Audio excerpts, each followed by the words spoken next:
অবসর জীবনের জন্য তিলে তিলে ব্যাংক অ্যাকাউন্টে জমা করেছিলেন প্রায় 4 লক্ষ টাকা। ব্যবহার করতেন না কোনো অনলাইন ট্রানজ্যাকশন অ্যাপ্লিকেশনও, কিন্তু নিজের পকেট থেকে ফোন খোয়া যেতেই সর্বনাশ। দফায় দফায় প্রতারকরা ফাঁকা করে দিল অ্যাকাউন্ট, মাথায় হাত সরকারি কর্মচারীর। ঘটনা বাঁকুড়ার ইন্দাস ব্লকের দিবাকর বাটি গ্রামে। খোয়া যাওয়া টাকা ফিরে পাওয়ার আশায় পুলিশ ও সাইবার প্রতারণা বিভাগের দ্বারস্থ হয়েছেন ওই সরকারি কর্মচারী। আমার ব্যাংক থেকে একটা মোটা অঙ্কের টাকা প্রতারিত হয়েছে। আমি জানতে পারলাম কালকে ব্যাংকে বইটা আপডেট করলাম, তারপরেই কনফার্ম হলো। তার আগে পরশু দিন আমি একটা মেসেজের জন্য ওদের অ্যাপে কল করেছিলাম, মেসেজটা এসেছিল, সেইটার থেকে আমার সন্দেহ হয়েছিল। কালকে আপডেট করাতাম, বুঝতে পারলাম যে পাঞ্জাব ব্যাংকে। আমি কালকে ব্যাংকে গেছিলাম, যখন আমি মেসেজটা পেলাম মেসেজটা পাওয়ার পর থেকে আমার মনের মধ্যে একটা সন্দেহ যাইছিল, কিন্তু রাত্রে তার উপায় নয়। পরের দিন সকাল অর্থাৎ গতকাল আমি মোটামুটি 12টা নাগাদ ব্যাংকে গেছি। ব্যাংকে গিয়ে আগে পাসবইটা আপডেট করেছি, আপডেট করে দেখলাম যে আমার সমস্ত টাকা হ্যাক করেছে।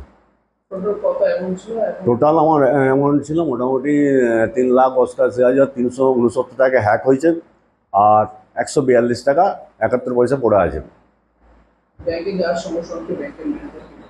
ব্যাংক ম্যানেজার বললো, আপনি ওটিপি দিয়েছেন, আপনি দিয়েছেন, আপনি জানেন না আপনার মেসেজ গেছে। কিন্তু আমি এগুলো কোনোটাই করি নাই, বা আমার কাছে কোনো মেসেজ আসে নাই।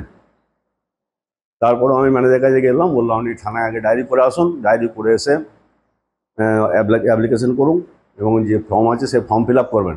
কিন্তু কালকে ওই থানায় কাজ করতে করতেই আমার মোটামুটি 6টা বেজে গেছে। কালকে আর ব্যাংকে আসা সম্ভব হয়নি। আজ শনিবার এবং ছুটি, এবং কাল রবিবারও ছুটি। হ্যাঁ, থানায় এফআইআর করেছি, থানায় এফআইআর করা আছে। কিন্তু সার্ভারকে আমি পোর্টালে যে ইয়েটা করতে হয় সেটা আমরা বাড়ি থেকে করেছি।